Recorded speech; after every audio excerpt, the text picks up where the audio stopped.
now we move on to military factors, and issue 8 and issue 9 and issue 10. And issue 8 is Russia-Ukraine war comes to an end. And because we are going over time, we will get through all of them together. Issue 9, tensions turning dangerous in East Asia. And issue 10, specter of military conflict continues in the Middle East. So very quickly, when it comes to Russia-Ukraine war, Glenn, tell us what's going on. There's a 20-point plan, Ukrainian plan in response to the American 28-point plan. Ukraine has dropped demands to be in NATO. It wants security guarantees from the US and Europe with an option to join the EU at a later date. But Trump wants a land for peace deal, and that is a sticking point.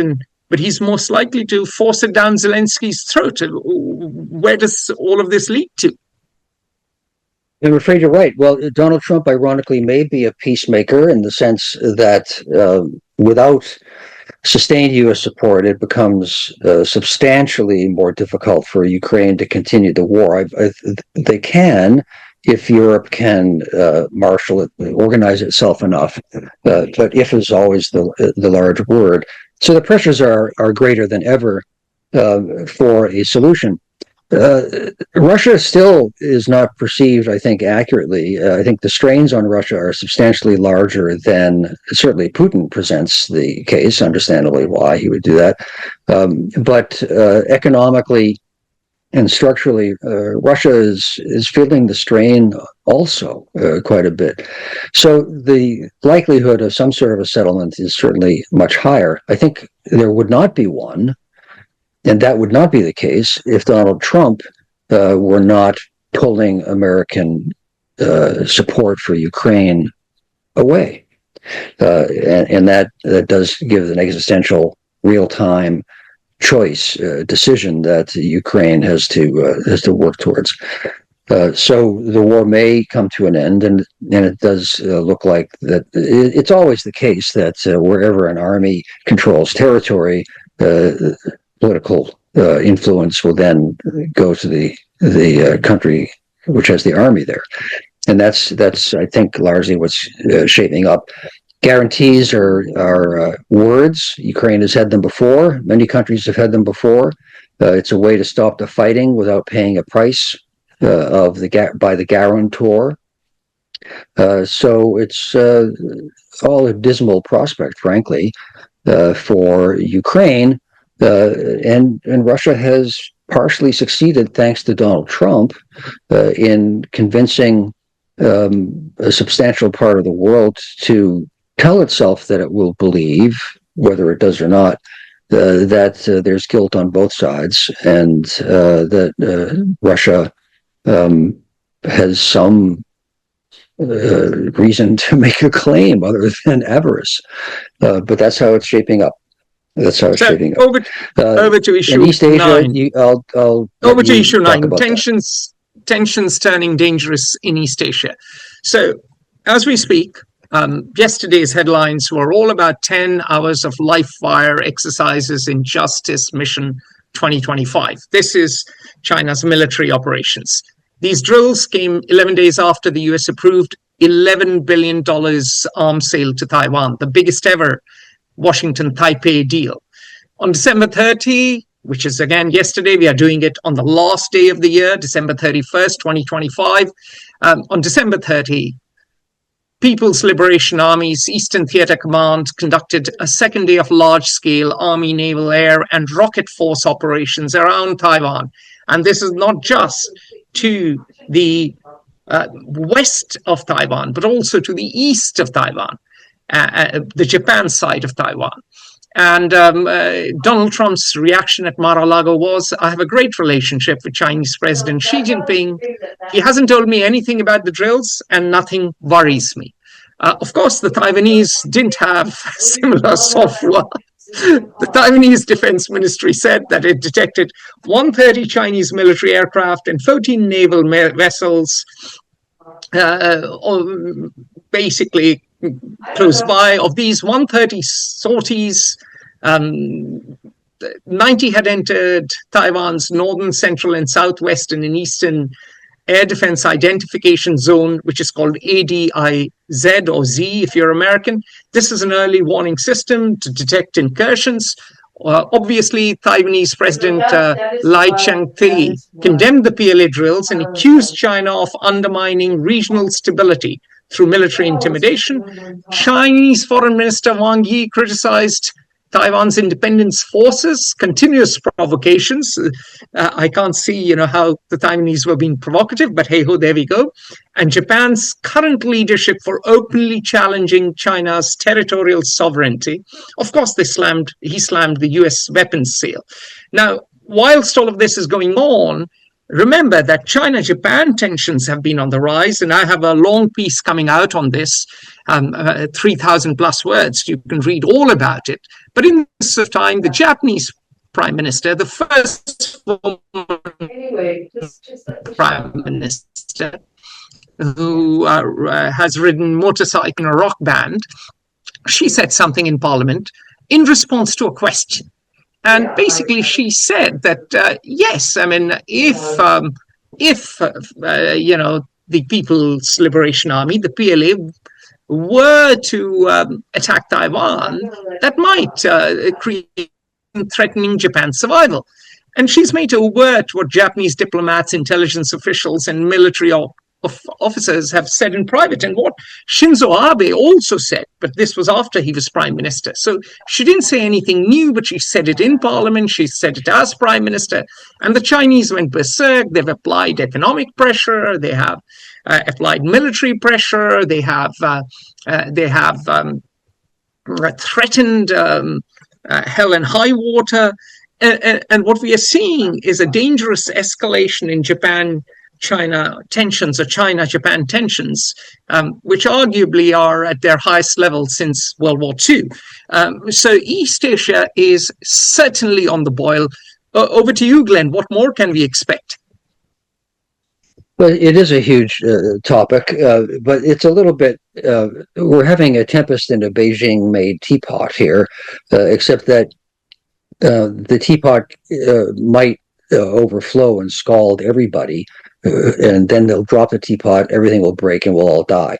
It could be, it is a very serious problem, but where is the change? As you pointed out, the change is in Beijing, and the dynamic you can summarize as follows, and this accurately describes what's happening in the larger sense.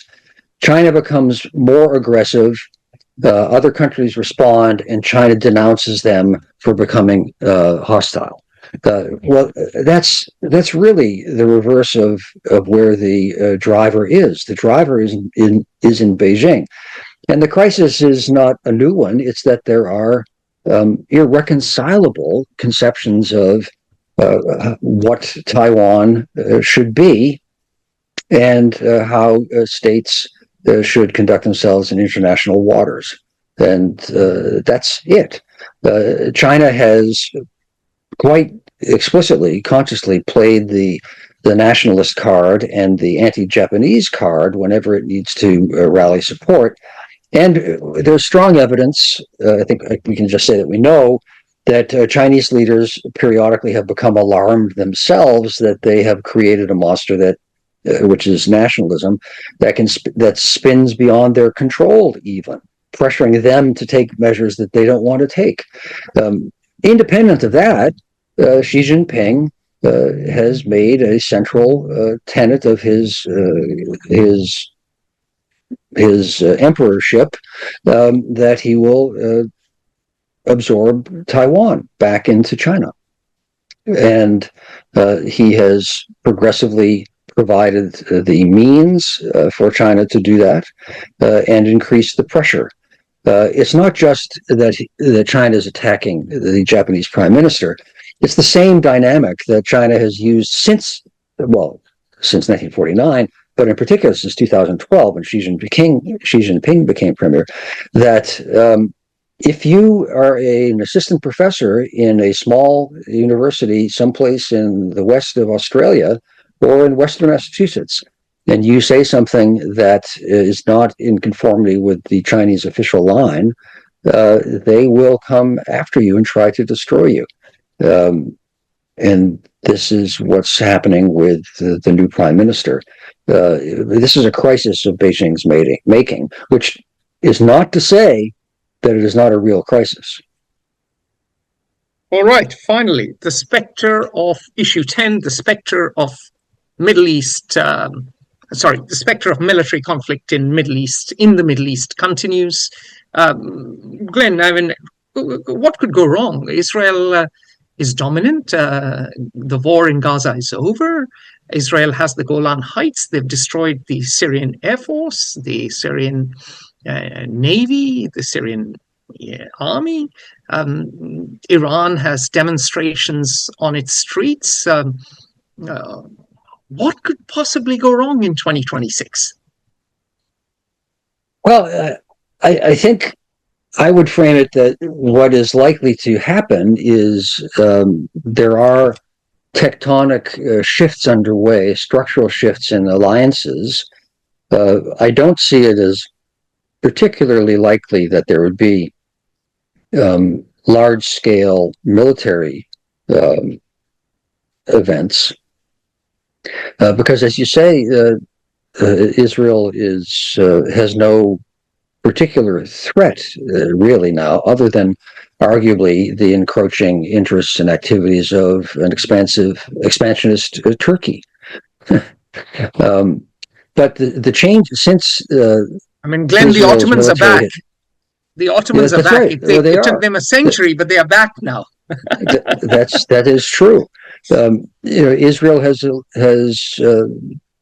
lastingly diminished a conventional kind of threat, but in so doing, that sort of has freed the fetters or the ties that have bound alliances throughout the region. So now we see Saudi Arabia looking progressively and the Emirates to China. China continues to grow in influence and attractiveness from many perspectives, and the U.S. is pulling back and is not as involved. So that will be a historic shift. I think the key thing is the implosion of different states. That's the point we made earlier. The Middle East in particular, the states are very fragile. Syria is now basically different arcs of influence of foreign powers, with Turkey's MIT, their intelligence service being particularly dominant right now in Damascus, all the way from Istanbul to Damascus. But the Alawites on the coasts, they are rebelling. The Kurds have their own enclave. The Druze have gone to the protection of Israel. Lebanon is very divided. Iraq continues to be divided. Iran is divided too. Iran has many ethnicities, and Iran has great economic pain, and thousands of people are demonstrating in the streets. Similarly, Yemen may break up into two pieces. Again, de facto has. Sure. De facto has, indeed. So what the Middle East could have skirmishes or an attack or sporadic violence continue. So the specter of a violent Middle East continues as far as both of us are concerned in 2026. On that note, I think we have run out of time, run over time, in fact, but we've covered a lot of ground. Those of you who want to speak about geopolitical risks and indeed opportunities in 2026, and we didn't even talk about the rise in metal prices in gold and platinum and palladium, because obviously we couldn't talk about everything. So come to us. We wish you a very happy new year. Have a wonderful 2026 despite all the dark clouds on the horizon, and we look forward to continuing our conversation then. Godot has never yet arrived, so everything will be fine. On that note, bye for now. Bye. Join the conversation at Fair Observer and subscribe to our YouTube channel.